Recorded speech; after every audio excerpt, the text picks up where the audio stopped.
আজকে আমরা আল্লাহকে ভুলে গিয়েছি, দৌড় মারি মাজারে, ঠিক কিনা কর? আপনাদের এলাকায় মনে হয় নাই খাসি, হ্যাঁ, গরু লইয়া যা, মহিষ সাজিয়ে নিয়ে যায় জাহান্নামের পথে। কথা বলেন ঠিক কিনা?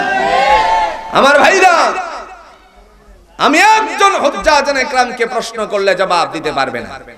এবার আপনারা বলুন তো, সবচেয়ে সবচেয়ে আমাদের পীর বড় কে? এই যে কথা কয়, আচ্ছা এটা একটু রাখলাম। আপনারা বলুন তো, নবীজির চেয়ে কোনো পিসাব বড় নাকি? আরো জোরে। আপনারা এখানে যারা হজ করেছেন, বলুন তো নবীজির জন্য কয়টা কাশি নিয়ে গেছেন? কি আশ্চর্য কথা, একটাও নিল নাই।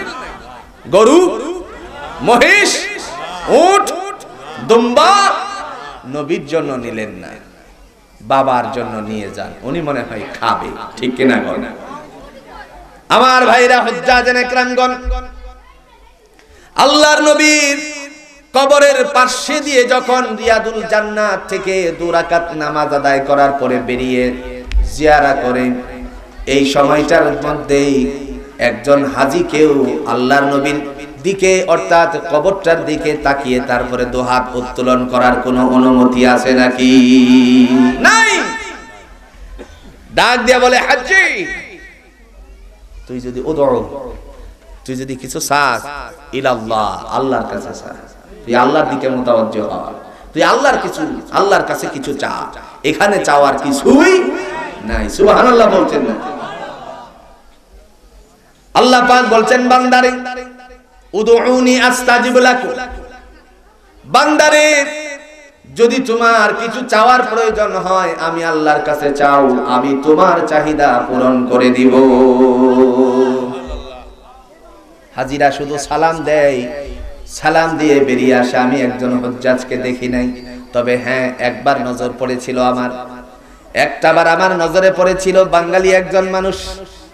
উনি এইভাবে হাউমাউ করে হাত যখন উত্তোলন করলেন, শ্রোতা এসে, শ্রোতা বুঝেন তো, আরে সুবারি কাটে যে শ্রোতা, এটা না, পুলিশ শ্রোতা এসে আল্লাহর বান্দা তার হাতের মধ্যে থাপা দিয়ে নামিয়ে দিয়েছে। নামিয়ে দিয়ে বলে, হাজী যদি তুমি কিছু চাও তাহলে আল্লাহর কাছে চাও, ওদিকে পশ্চিম দিকে কাবার দিকে ফিরে জুড়ে করছে, সুবহানাল্লাহ, কাবার দিকে ফিরে চাও, ওখানে কিছু চাওয়ার নাই। তার মানে স্পষ্ট হয়ে গেল যে নবীজির কবরের কাছে আপনারা কেউ খাসিও নিয়ে গেলেন না, কোন হাজী সাহেব বলতে পারবে না একটা মুরগির ডিমও নিয়ে যাই নাকি? খাসি নিবে দূরের কথা, মুরগির ডিমও নাই। আমার ভাইরা, আল্লাহ পাক রব্বুল আলামিনের বান্দা দল হযরত আবু বকর, হযরত উমর ইবনুল খাত্তাব রাদিয়াল্লাহু তাআলা আনহুমা সাথী দয়, তারা সাথে আছেন। নবীজি যেই ঘরের মধ্যে থাকতেন সেই ঘরটাই ছিল হুজরাখানা, ওখানেই 2 জন শায়িত আছেন, হযরত আবু বকর, ওমর রাদিয়াল্লাহু তাআলা আনহুমা। নবীজির জন্য নিলেন না, তো চিন্তা করলেন মাধ্যম ধরি, আল্লাহর নবীকে যেন পাই, মাধ্যমটা ধরে নেই আবু বকর আর ওমরকে। হযরত আবু বকর, ওমর রাদিয়াল্লাহু তাআলা আনহু গো, আপনাদের জন্য আমি একটা দুম্বা নিয়ে এসেছি, এই যে নবীজির কাছে বলুন যেন আমারে সুপারিশ করে, আছে নাকি? কথা কন নাকি, আছে নাকি? কিন্তু দুনিয়ার জমিনে খেয়াল মোতাবেক মানুষে জীবন পরিচালনা করতে আছে, আর কিছু পীর সাহেবরা তাদের মুষ্টিটারে বড় করতেছে, জুড়ে বলেন ঠিক কিনা? আমার ভাইরা, আল্লাহ পাক কোরআনুল কারীমের সূরাতুন নিসার 48 নম্বর আয়াতে ঘোষণা দিয়ে গেলেন, খবরদার আমি আল্লাহর সাথে কাউকে শরীক করিও। আমরা কোরআনে ছোট্ট সূরাটাও পড়েছি, কুল হুয়াল্লাহু আহাদ, আল্লাহ কয়, আর যারা বলেন আল্লাহ কয়। আমরা লাত উজ্জা মানাতের পূজারি নয়, আমরা 33 কোটি দেবতার পূজারি নয়, আমরা ঈসা আল্লাহর বেটা এটাও মানি না, জুড়ে কোন ঠিক কিনা? আমরা জানি তিনি নিজেই বলছেন, ইন্নী আবদুল্লাহ, আমি হলাম আল্লাহর বান্দা, সুবহানাল্লাহ বলে তিনি ঘোষণা দিয়েছেন। আল্লাহ বলতেছেন শিরিক করো না, কারণ এটা আমি মাফ করি না। ইন্নাল্লাহ লা ইয়াগফিরু আন ইউশরাকা বিহি ওয়া ইয়াগফিরু মা দুনা যালিকা লিমান ইয়াশা।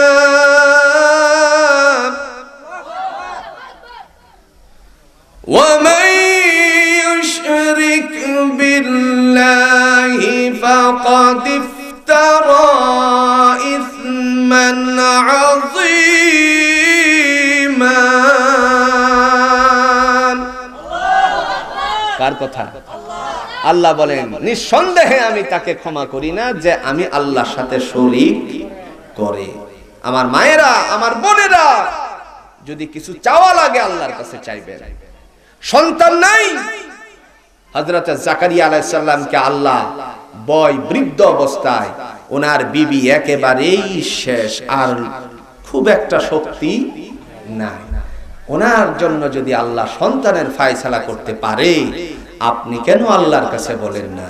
আল্লাহর কাছে কিছু অভাব আছে ভাই? আরো জোরে বলেন, অভাব আছে? নাই।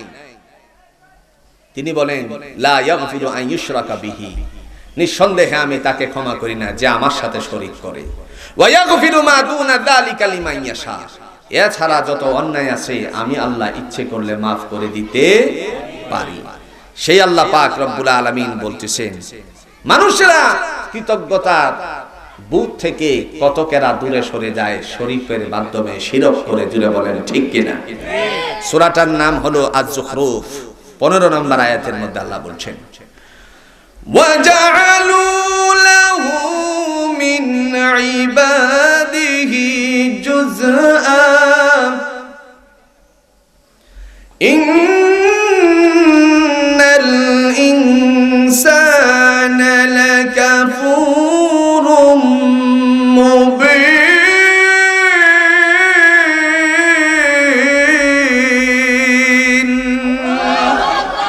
কার কথা? আল্লাহ বলতেছেন। আর আল্লাহর বান্দা, আমার আল্লাহ বলতেছেন আমার বান্দাদের মধ্যে কতক মানুষের আছে আমি আল্লাহর সাথে অংশ স্থির করে, বাস্তবিক পক্ষে এরাই হলো অকৃতজ্ঞ। জোরে বলেন ঠিক কিনা? আল্লাহর সাথে অংশীদারিত্ব করা যাবে? আরো জোরে বলেন যাবে? তিনি হচ্ছেন এক, অদ্বিতীয়। সেই আল্লাহ পাক বলেন আমি আমার রাসূলকে পাঠিয়েছি। কেন পাঠালাম? বান্দারে জগৎবাসীদের জন্য রহমত স্বরূপ শ্রমিকের মর্যাদা আল্লাহর নবী এসে দিয়েছেন। কথা বলেন ঠিক কিনা?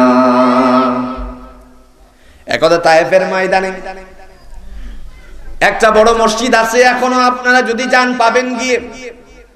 বড় একটা মসজিদ আছে তায়েফের ময়দানে, যেই মসজিদটার নাম হলো মসজিদে ইবনে আব্বাস রাদিয়াল্লাহু তাআলা আনহু।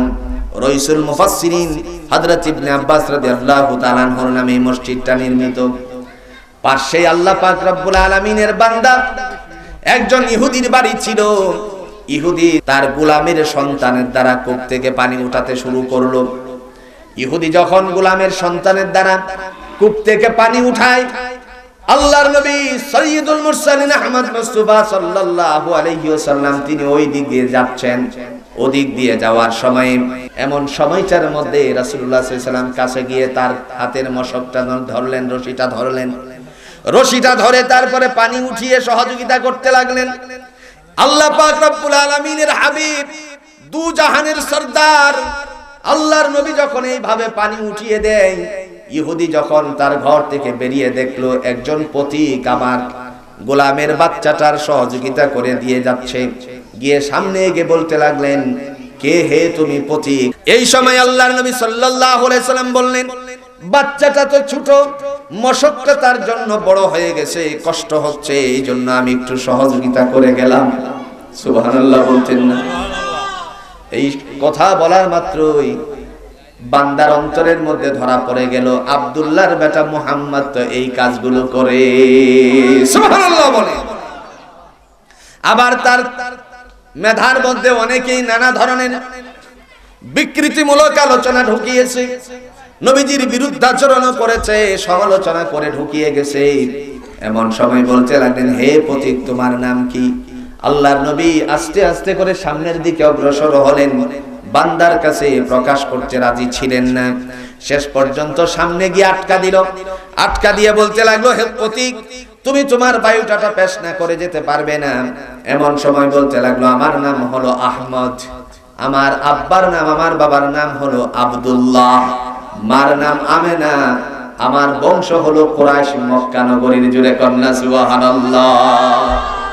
আল্লাহর নবীকে ধরে বলতে লাগলেন, ও আব্দুল্লাহর বেটা মুহাম্মদ সাল্লাল্লাহু আলাইহি ওয়াসাল্লাম, আজকের দিনে আপনি আমাকে কেন ছেড়ে চলে যাচ্ছেন, আমাকে রেখে কেন চলে যাচ্ছেন? কুফরি হালতে আর থাকতে চাই না গো নবী, দয়া করে আজকের দিনে আমারে আপনি কালিমা পড়িয়ে মুসলমান বানান।